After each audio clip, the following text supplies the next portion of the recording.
নমস্কার, দীপান্বিতার সারাদিন ইউটিউব চ্যানেলের নতুন একটি ভিডিওতে সবাইকে জানাই স্বাগত।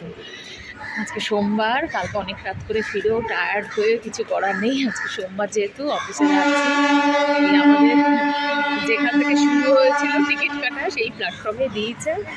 এই যথারীতি রিয়াও আজকে রেডি সেই উঠেছে, যাচ্ছি পুরো ক্লান্ত দুজনেই, সবাই। বিহানও খুব টায়ার্ড, গেছে তো ওই স্কুলে, আর যাচ্ছি এখন অফিসের দিকে। চলুন দেখা হচ্ছে পরে। আমাদের পুরী ভ্রমণের আরও কিছু মুহূর্ত আপনাদের সঙ্গে আজকে তুলে ধরলাম। এইটা হচ্ছে ভোরবেলায় ট্রেনে যেতে যেতে জানলা দিয়ে রিয়ার করা ভিডিও। কি সুন্দর লাগছে, গাছের মাঝখান দিয়ে কমলা রঙের সূর্য উঁকি দিচ্ছে, আর আমরা তখন প্রায় পুরীর কাছাকাছি পৌঁছে গেছি।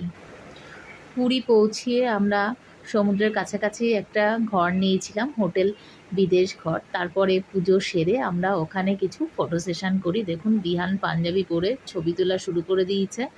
আমি, রিয়া আর বিহান অনেকগুলো ছবি তুলে তারপর গেছিলাম সমুদ্র স্নান করতে। আর রিয়া যেবার আর জলে নামেনি, দেখুন বিহানের কাণ্ড, প্রচণ্ড উত্তেজিত ছিল ও, আর খুব সমুদ্র স্নান করে নিয়েছে। সঙ্গে আমিও, এই যে মাঝে মাঝে ও এদিক ওদিক ভেসে যাচ্ছে, আমি গিয়ে ধরে ধরে নিয়ে আসছি, কিছুতেই উঠবে না। অনেক কষ্ট করে তারপর বিভিন্ন রকম মানে মন ডাইভার্ট করে ওকে তুলে নিয়ে আসা হয়। তারপর ঘরে এসে আমরা খেয়ে দিয়ে ঘুমিয়ে পড়ি।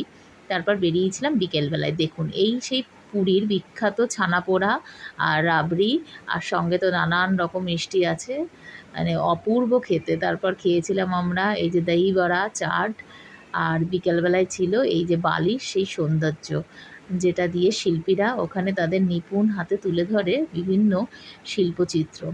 তারপর এই করতে করতে আমরা চলে আসি আমাদের হোটেল বিদেশ ঘরে।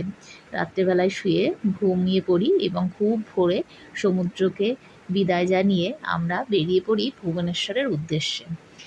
ভুবনেশ্বরের উদ্দেশ্যে যাওয়ার সময় যখন আমরা ট্রেনে ছিলাম, এই খুর্দা স্টেশনের কাছাকাছি এই ছোট ছোট টিলা পাহাড়গুলোকে দেখা যায় দূরে, অনেকটা আমাদের পুরুলিয়ার মতো। দেখুন, দূর থেকে বেশ সুন্দর লাগে।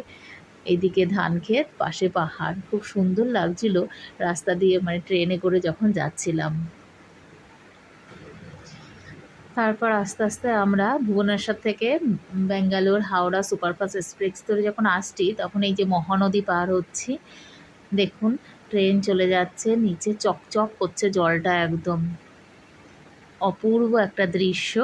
এই দেখতে দেখতে আস্তে আস্তে আমরা হাওড়া স্টেশনের দিকে চলে আসছিলাম।